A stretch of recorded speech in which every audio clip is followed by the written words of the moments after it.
Bos días, compañeiros e compañeiras, un saúdo desde a Unión Comarcal de UGT da Coruña. Este 1º de maio conmemoramos o 135 aniversario da primeira celebración do 1º de maio en Barcelona en 1890. Por aquel entón xa as reivindicacións da clase traballadora eran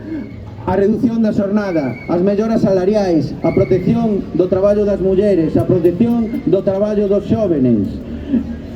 Hoxe seguimos con esas mesmas reivindicacións en riba da mesa, seguimos loitando polos mesmos temas e temos que protexer todos os avances en dos dereitos conquistados nestes 135 anos, porque nada está a salvo, porque veñen a por eles. Para nós tamén é importante que sigamos a gañar un futuro mellor para esta sociedade. Temos que poñer en valor os avances conseguidos tanto en materia social como en materia laboral, como foron a reforma laboral, a reforma das pensións ou a suba do SMI. Por eso é moi importante que hoxe estemos aquí mobilizándonos pola democracia, pola liberdade e polos dereitos das mulleres, para poder conseguir unha igualdade real e efectiva, porque todavía queda moito por avanzar, polos dereitos dos xóvenes que teñen que dispor de traballos dignos para poder desenvolver os seus proxectos de vida, polo colectivo LGTBI que ten que poder vivir con dignidade no seu traballo e na sociedade, polos migrantes, polo seu dereito a estar en busca de un futuro mellor, polos pensionistas para que poidan ter unha pensión digna cando rematen a súa vida laboral, por todos aqueles afectados polos precios da vivenda, porque o dereito a unha vivenda digna é un dereito constitucional a protexer,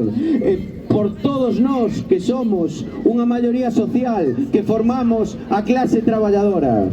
frente a todos aqueles que pretenden destruir os nosos avances. Temos que facer fronte e temos que ter unha resposta contundente ás políticas das extremas dereitas,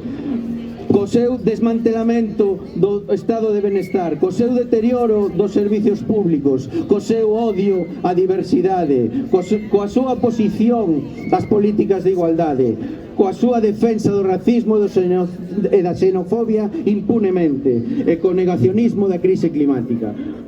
Por todo eso non podemos seguir permitindo que sigan con temas tan graves como a invasión rusa contra o povo ucraíno, como o xenocidio contra o povo de Gaza, coas políticas arancelarias que acabará pagando a clase traballadora, cas grandes ameazas globais que ameazan con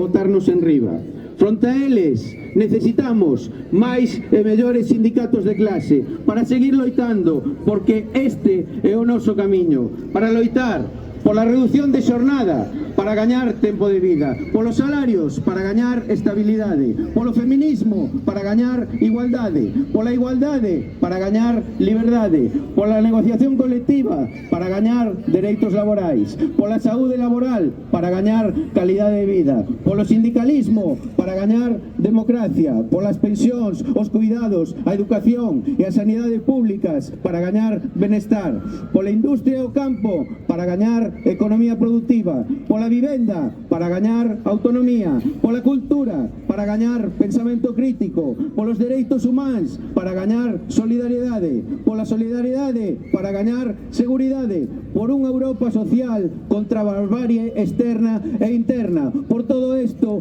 viva a loita da clase traballadora, viva o 1º